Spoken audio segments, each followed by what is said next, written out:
وہ بھی قابل عمل نہیں ہے تو اور وہ کون سی ذات ہے، اور وہ کون سی شخصیت ہے، اور وہ کون سے بزرگ ہیں، اور وہ کون سے پیر صاحب ہیں، اور وہ کون سے شاہ صاحب ہیں، وہ کون سے حضرت جی ہیں جن کا فرمایا آخری ہوا کرتا ہے، جو فرما دے اس کو ٹالا نہیں جا سکتا۔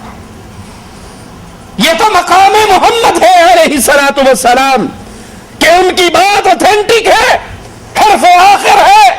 وہ جب بھی اللہ کی شریعت کی بات بتاتے ہیں وحی الہی سے بولتے ہیں، ان کی بات پر دلیل نہیں مانگی جا سکتی کہ فرمان رسول خود دلیل ہوا کرتا ہے، لیکن اس کے بعد جس کی بھی بات ہو، وہ بڑے سے بڑی ذات ہو، وہ ذات عمر ابن خطاب کی بھی ہو، اور اگر ان کی بات ٹکرا جائے امام الانبیاء جناب محمد رسول اللہ سے صلی اللہ علیہ وسلم کہ حضرت عمر اپنی گردن کو جھکا کر کہا کرتے ہیں بڑھیا ٹھیک کہتی ہے، عمر نے غلط کہا تھا۔ ان کا اپنا بیٹا کہتا ہے جاؤ میرے بابا سے کہہ دو میں نہیں مانتا، اس لیے نہیں مانتا کہ شریعت میرے بابا پر نہیں آئی، فاطمہ کے بابا پر آئی ہے۔ یہ میرے اور آپ کے لیے یہ صحابہ کی سیرت سننا سنانا اس کا فائدہ کب ہے؟ جب اپنا ایمان ایسے بنائے، اپنا منہج یہ بنائے، ہر بندے کی عزت کی جائے، شیخ و مرشد کی عزت کی جائے، پیر و امام کی عزت کی جائے، لیکن فرمانے والے سے پوچھا جائے کہاں سے فرما رہے ہو، آپ کی بات کا حوالہ کیا ہے، آپ کی بات کی دلیل کیا ہے؟ کیونکہ میرے لیے آخری بات صرف ایک ہستی کی ہے اور اس کا نام اسم گرامی جناب محمد رسول اللہ۔ اللہ کی قسم کھا کر کہتا ہوں اگر آج بھی سیرت فاروقی کا یہ ایک چھوٹا سا واقعہ میں اور آپ اپنی زندگی میں لاگو کر لیں، مسلمانوں کے اس دور میں ہر طرح کے اختلافات ختم ہو سکتے ہیں۔ ایک چھوٹا سا واقعہ، تورات کا برقع پڑھنے والا تورات کا برقع پڑھ رہے اور خوش ہو رہے، اور نبی فرما رہے آج موسیٰ زندہ ہو کر آ جائے تم مجھے چھوڑ کر موسیٰ کے پیچھے لگ جاؤ، تم گمراہ ہو جاؤ گے۔ آج موسیٰ یہاں موجود ہو، جنت میں جانے کا اس کا ارادہ ہو، اس کو بھی محمد کے پیچھے چلنا پڑے گا صلی اللہ علیہ وسلم۔ لوگوں، ہمارے بنائے ہوئے شیخ و مرشد حضرت و پیر کی کیا کیفیت ہے؟ ہمارے بنائے ہوئے حضرتوں کا کیا مقام ہوگا کہ یہاں اللہ کے نبی عمر خطاب کو کہہ رہے ہیں، عمر بن خطاب کو سنا رہے ہیں لو کان موسیٰ حیا، موسیٰ بھی زندہ ہو اس کو بھی نجات میرے راستے پہ چل کر ملے گی۔ اور ہم نے یہ اتھارٹی کتنوں کو دے رکھی ہے؟ شاہ صاحب نے فرمایا جی، حضرت صاحب نے فرمایا، پیر صاحب نے فرمایا جی۔ پیر صاحب جو فرماتے ہیں ایک تو ہے نا دلیل قرآن میں ہے، حدیث میں ہے، فلاں کتاب میں ہے، اور ایک کتاب ایسی ہے جو دنیا میں موجود نہیں، اس کتاب کا نام کیا ہے؟ کہیں نہ کہیں تو ہوگا۔ بھائی یہ تیجا کرتے ہو اس کی دلیل جی کہیں نہ کہیں تو ہوگی، پیر صاحب نے جو کہا۔ بھائی یہ مرنے کے بعد دفن کر کے اذان دیتے ہو، دلیل کہیں نہ کہیں تو ہوگی۔ ہمارے اتنے بڑے بڑے علماء غلط کہتے ہیں۔ ارے بھائی تم قبر پہ کھڑے ہو کر کہتے ہو دے داتا دے داتا، آیا ہوں تیرے در پہ کچھ لے کے جاؤں گا، اس کی دلیل جی کہیں نہ کہیں تو ہوگی۔ ہمیں نہیں پتا، ان کو تو پتا تھا نا یہ کہیں نہ کہیں ہوگی۔ یہ کتاب نہ دنیا میں ہوگی نہ آسمان میں ہوگی۔ جب عمر ابن خطاب کو اللہ کے نبی کا یہ پیغام، اے تورات پڑھنے والے، موسیٰ کی نجات بھی میرے راستے پر، اور آج وہ کون ہے جس کا مقابلہ امیر عمر سے کیا جا سکے؟ پوری دنیا کا علم ایک پلڑے میں، ابن مسعود فرماتے ہیں عمر کے علم ایک پلڑے میں، عمر کا علم وہ پلڑا سب پر بھاری رہے گا۔ اور اس کو اللہ کے نبی کہہ رہے ہیں تو تورات کا برقع پڑھتا ہے، اور وہ جواب میں کہتے ہیں رضیت باللہ ربا وبالاسلام دینا وبمحمد نبی صلی اللہ علیہ وسلم۔ وہ آواز لگاتے ہیں میں اللہ کے رب ہونے پر، اسلام کے دین ہونے پر، محمد کے نبی ہونے پر راضی ہوں۔ تو آج میرے اور آپ کے ایمان کی کیا کیفیت ہے؟ یہ ایمان کتنے پانی میں ہے جس نے مقام محمد صلی اللہ علیہ وسلم کو ہزاروں میں بانٹ رکھا ہے؟ پیروں کی زبان سے نکلے ہوئے حرفوں کو ہم حرف آخر سمجھتے ہیں. احمد رضا خان صاحب بریلوی اپنی ملفوظات میں لکھتے ہیں مادرزاد ننگے پیر کی کرامت. ایک جمدہ ولی سی اپنے کمرے سے نکلا, بابا کی گدی پر بیٹھ گیا. بابا کہیں آگے پیچھے تھا, انہوں نے کہا ولایت خالی ہے, میں نہ بھیج میں تھے. یہ بیٹھ گیا. قاتل کو, بابا کے قاتل کو بلایا بڑے پیر صاحب کے, لکھو فلاں جنتی فلاں جنتی فلاں جنتی فلاں جنتی, جنت کی لسٹ بننی شروع ہوگی. وہ بھی خوشی خوشی لکھتا رہا کہ حضرت صاحب جنت بھیج رہے ہیں. وہ جنت نہ ہوئی خالہ جی کا گھر ہو گیا, جنہوں مرضی بانٹ دو. وہ جنت کی لسٹ بناتا بناتا تھک گیا, کہنے لگا بس کرو اب جہنم کی بناؤ, فلاں جہنمی فلاں فی النار فلاں فی النار فلاں فی النار. یہ ڈر گیا کہ پیر صاحب کی زبان سے نکلا ہے, اگر میں نے لکھ دیا تو وہ بیچارہ مارا جائے گا. اس نے ہاتھ روک لیا اور لکھنا چھوڑ دیا.